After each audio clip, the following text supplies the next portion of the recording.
Next question பாருங்க unit number 3 exercise 3.4 ல 19th question. If cos alpha minus beta plus cos beta minus gamma plus cos gamma minus alpha equal to minus 3/2 அப்படினு கொடுத்திருக்காங்க.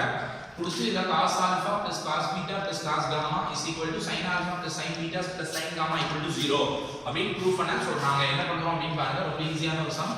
இத proof பண்ண போறோம். proof first one என்ன பண்றேன் அப்படினா முதல்ல மேல கொடுத்ததை எழுதிக்கிறேன். given that என்ன கொடுத்திருக்காங்க அப்படினு பாருங்க. cos alpha minus beta plus cos beta minus gamma plus cos gamma minus alpha equal to minus 3/2 அப்படினு கொடுத்திருக்காங்க. இனிமே நான் இந்த cos a minus b அப்படிங்கற ஃபார்முலாவை நான் அப்ளை பண்றேன். cos alpha cos beta plus sin alpha sin beta அப்படி கிடைக்கும். நெக்ஸ்ட் பிளஸ் அதே மாதிரி cos beta cos gamma plus sin beta and sin gamma and plus cos gamma cos alpha minus plus sin gamma and sin alpha is equal to minus 3/2 அப்படினு கிடைச்சிருது. நான் இப்போ cos a minus b ஓட formula மட்டும் அப்படியே apply பண்ணிருக்கேன். நீங்க divided by 2 ஆனது முன்னால வரும்போது மல்டிபிள் மாறும்.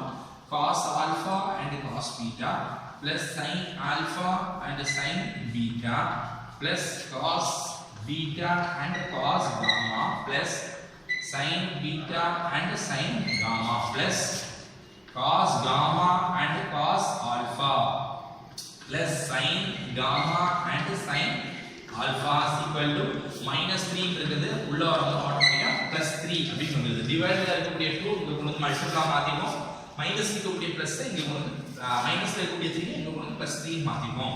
இப்போ பாத்தீங்கன்னா 2 உள்ள எல்லாத்தையும் மல்டிப்ளை பண்றேன். 2 cos alpha cos beta plus 2 sin alpha sin beta plus 2 cos beta cos gamma plus 2 sin beta and sin gamma plus 2 cos gamma and cos alpha plus 2 sin gamma plus sin 2 sin gamma and sin alpha அப்படின்னு வந்துருது. plus 3 நான் என்ன சொல்லலாம் அப்படினா 1 plus 1 plus 1 is equal to 0 அப்படி எழுதிக்கிறேன். எழுதிட்டு இனிமே பாத்தீங்கன்னா இப்போ என்ன பண்ண போறோம் அப்படினா திரும்ப அப்படியே இத வச்சுங்க. 2 cos alpha cos beta plus 2 sin alpha sin beta plus 2 cos beta cos gamma plus 2 sin beta sin gamma and plus 2 cos gamma and cos alpha plus 2 sin gamma and sin alpha. இத plus 1 1 1ன்றத நாம என்ன எப்படி எழுத போறோம் அப்படினா cos square theta plus sin square theta equal to 1ன்ற concept படி இந்த ஒண்ணை நாம எப்படி எழுதலாம் அப்படினா cos square alpha plus sin square alpha அப்படி எழுதலாம். and plus cos square beta plus sin square beta and plus cos square gamma and plus sin square gamma is equal to 0 அப்படி எழுதலாம். அதாவது இந்த 1 வந்து நம்ம எப்படி எழுதிறோம் அப்படினா cos square alpha plus sin square alpha cos square theta plus sin square theta equal to 1. I mean sin cos square beta plus sin square beta equal to 1. cos square gamma plus sin square gamma is equal to 1 அப்படி எழுதிக்கலாம்.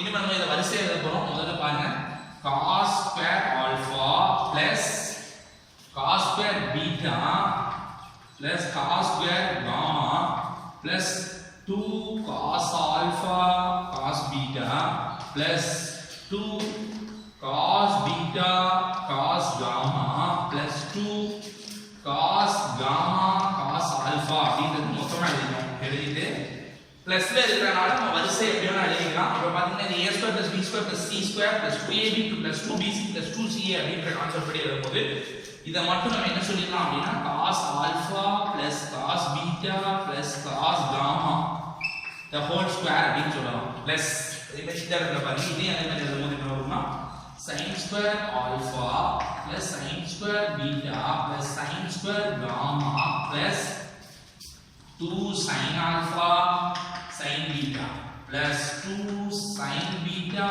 sin gamma plus 2 sin gamma and sin alpha is equal to 0 அப்படின்னு எழுதலாம். இப்போ இதை நீங்க சேர்த்து என்ன சொல்லலாம் அப்படினா sin square sin alpha plus sin beta plus sin gamma the whole square அப்படின்னு சொன்னா equal to 0.